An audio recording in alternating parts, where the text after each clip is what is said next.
Alright, back with you all for part 3.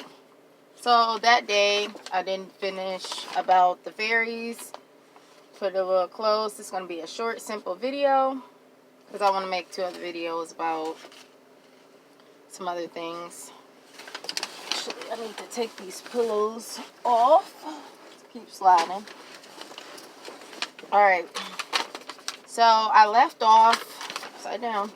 I left off on the fairies. So this part 2, I messed up on. It was supposed to be this color, like when the sky turned dark. If you didn't see my previous 2 videos, you won't understand. But this part should have been dark. Should have been black, but didn't have black. This should have been dark, black. And this was the ending part from this part, which was the first part, second part, third part, and the 4th part. But anyways, to these fairies, I'll just show you guys again. Alright, so these little yellow things are fairies. So they were all over.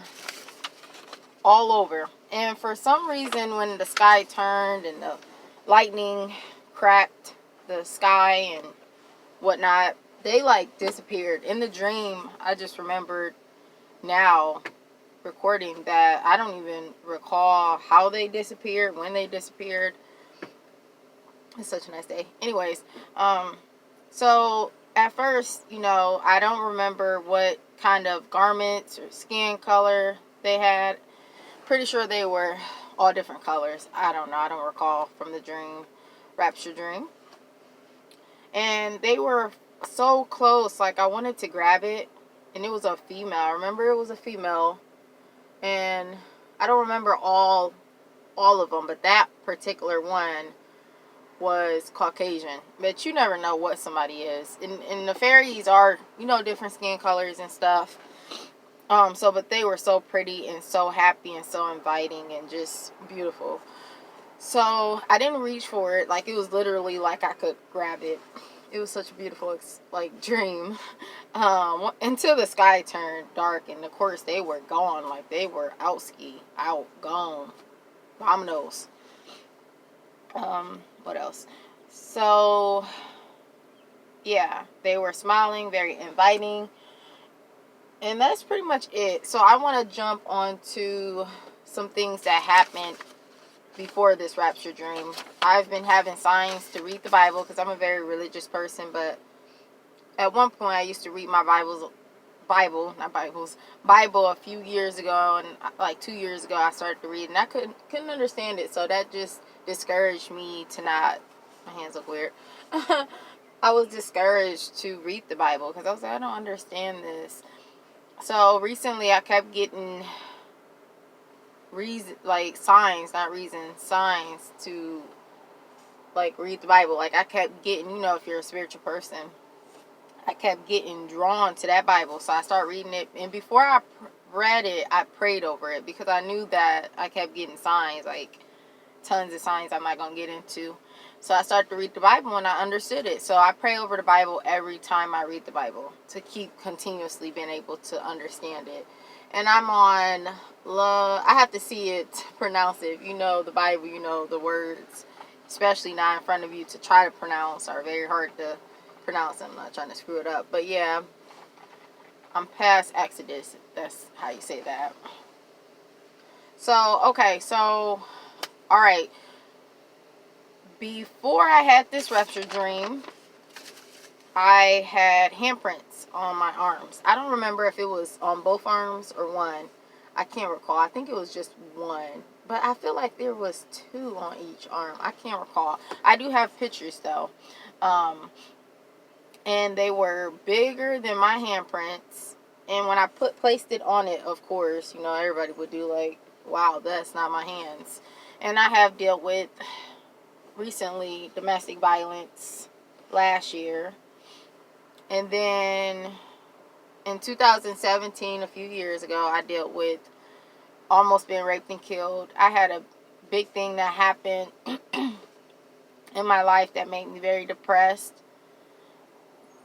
Being put under the bus by my close sister and recently something else happened due to her. So showing that, you know, this is an enemy. Like, you don't have an enemy. Just because you don't have an enemy don't mean people are an enemy to you.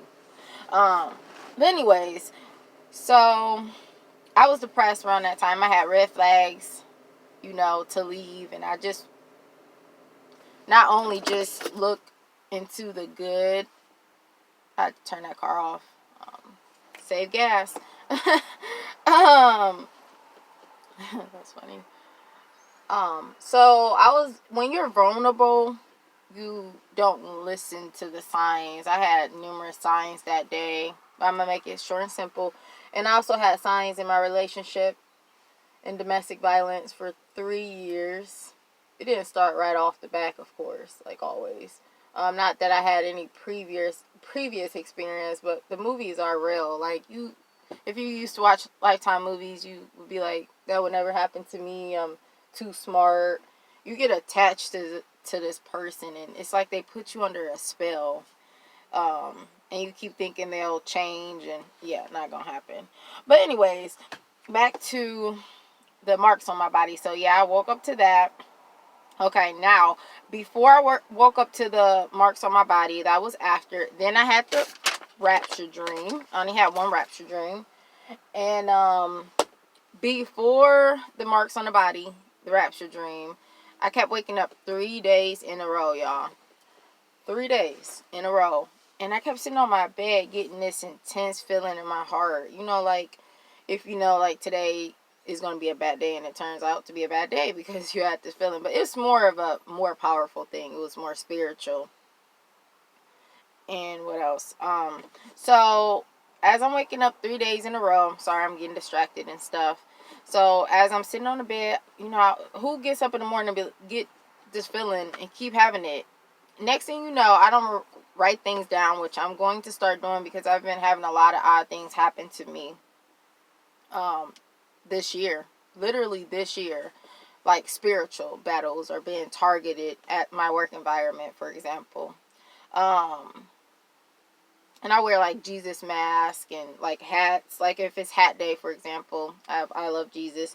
And I just feel like, I don't know what brings people to target you. But I was being targeted before I wore that. I started to wear that because I'm like, y'all not about to, like, I support Jesus, love Jesus. I always, like, I want a shirt made, but I'm getting off topic.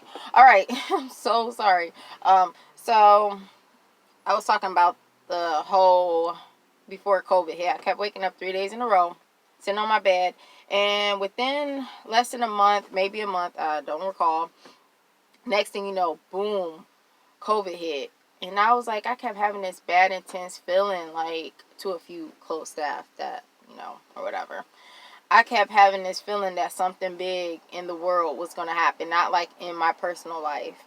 And boom, next thing you know, the assistant principal and the main principal were going to different classrooms, coming to let us know we have to leave immediately today due to COVID-19. And everybody thought, excuse me, just woke up a little while ago, and been trying to run to get this stuff done and other stuff done today. Lots to do. So they felt like me. I felt like it was going to be another regular virus when we heard of COVID-19. I was very aware of it. And you think of Ebola, H1N1, H1N1, swine flu, bird flu, etc. ones you can think of were going to come and go.